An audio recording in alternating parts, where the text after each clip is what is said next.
Oh, lollipop. Alright. Okay, so today I'm gonna be making some chocolate banana bread. I made this last week and Cristobal ate it so insanely. Like he ate so much of it and he loved it. So obviously I need to make it again, right?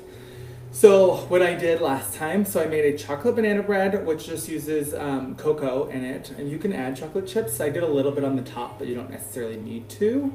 And then I actually added hazelnuts to it as well, so I kind of made it like a little Nutella-esque of sorts. So it's a banana nut bread, but with chocolate, and was delicious.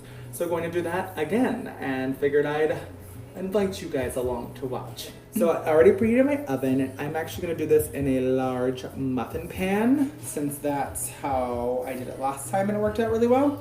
So starting by, it says in a medium bowl, whisk together the flour, cocoa, baking soda, and salt. Okay. So I need those. Baking soda. Oh my god, I'm gonna make such a mess. Okay. So 1 cup of flour. Did just buy wheat flour. They finally had it in the store, so that was great. All right, so 1 cup of whole wheat flour.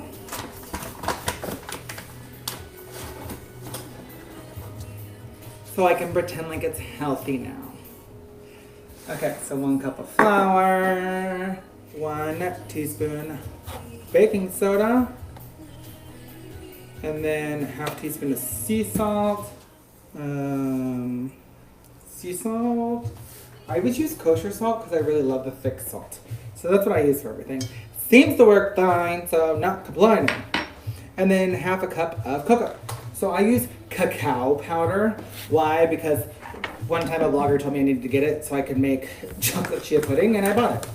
And I'm glad I did buy it because now in quarantine mode, I went through and noticed that my Hershey's cocoa powder that I did have expired like in 2014. Yeah, no joke. But I mean, it's cocoa powder. How does it really go bad? So that means I literally moved to New York, bought cocoa powder, and moved with it. So this is the 3rd apartment.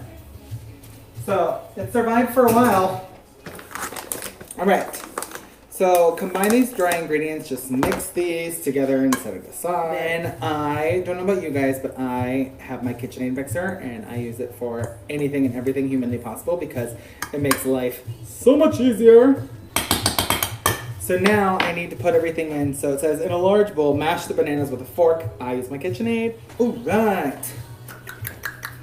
So it needs 3 large bananas. Here's my bananas. I've been sitting around for a while. They're not like that super brown yet, but I'm gonna use them. Cristobal loves bananas, so I literally had to buy so many and tell him that he's not allowed to eat these. I felt kind of mean, but oops. And 1/4 of a cup of unsalted butter.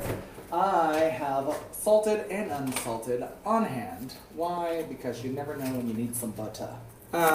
So I have little ramekins, which are perfect for melting butter because you just toss it in there, microwave it for like a minute, and it's usually like perfectly melted. You just do have to be careful when you take it out. You don't burn the shit out of your hand because been there, done that. And it's not a fun thing to do. Oh, also, pro tip. Make sure you cover it because butter basically explodes. You know what? I'm gonna go ahead and just do it in 30-second increments so I can make sure it doesn't explode. 1/4 cup of oil.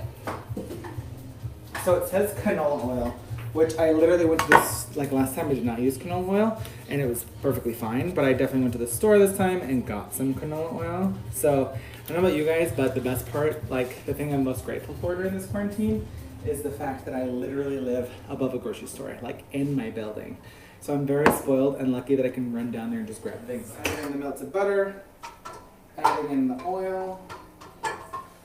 Yeah, 30 seconds was more than enough compared to 1 minute that I did last time that made a huge mess. So get this baby going, always remember to lock your thing so you don't mess it up. And then let's mash these bananas. Okay, so now I'm gonna do the brown sugar, the egg, and the vanilla. So how much brown sugar was it again? Hopefully you guys can hear me. It's not just too much music in the background, but I'm jamming out. All right, so 3/4 of a cup for brown sugar. So I'm gonna use the 1/4 that I used earlier because it's just some cocoa. Okay, brown sugar is always so clumpy and like, not gross, but it feels like it's always gone like stale and hard and nasty. But it's not. You just have to kind of like break it up. I mean, there's all these tricks of things that you can do, but like, I don't know them. Is that horrible?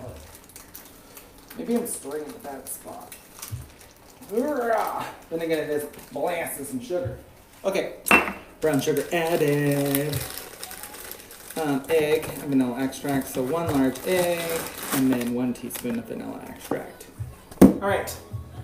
So since that part is done, now once I have that in, to stir it all in and stir it till smooth, and then add in the dry ingredients. Do not overmix it. It is very clear on that.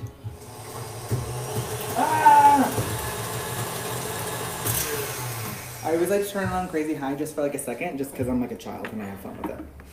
Basically, that's really all that is. So I need to add some nuts first. So should I do hazelnut again? I think I'm gonna do hazelnut again, just because like that was good. So let's chop these babies up. All right, here we go.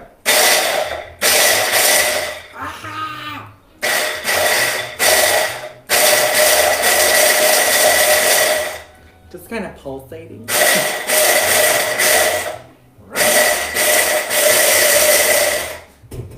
Add in my dry, but like doing it in stages to be good. Okay. It's probably, I shouldn't have done that. Too late.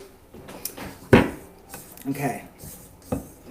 See, you can see it's looking good. I'm just giving it a mix to get the sides clean. Make sure I get all the powder. You can see some chunks of bananas up in there. And then I'm gonna add the nuts. The nuts, the powder, the works. So like I said, I am going to be using a large muffin tin because I did it last time, it worked out really well. To portion it out, I do have an ice cream scooper that I use. So that just helps to kind of get it in there. And it helps you kind of be a little more even with them. So like I said, I'm not going to do chocolate chips on top of them this time because that made it too desserty and I already added cocoa in to give them chocolatey. I mean, I don't know. The truth is we do not eat them for breakfast. We end up eating them as like a dessert anyways, practically. But I was going to just skip the chocolate part altogether, but that didn't happen. Why? Because it's good. I did find a healthy one on Skinny Taste, but I'm not doing the healthy one. Why? Because like, there's bananas in it. It's already healthy, right? See how I lied to myself? This is quarantine truth right here. Banana bread, it's fruit. Fruits are healthy for you. Yeah, you're like, yeah, keep telling yourself that, Jake. So that's it. So now that they're in here, I'm just going to pop it in the oven, which is already beeped at me, which means it's preheated. And I'm just going to pour it in. So it's 50 to 65 minutes. So I check after 50 minutes. I just have like a wood skewer and I just stab it in there to see if they're full. And then take them out and then put them on a cooling rack. The key is to let them like set up. I like to call it like congeal. Don't know if that's the right word for it. That's the word I use. And then, yeah, and then enjoy. So thanks for watching.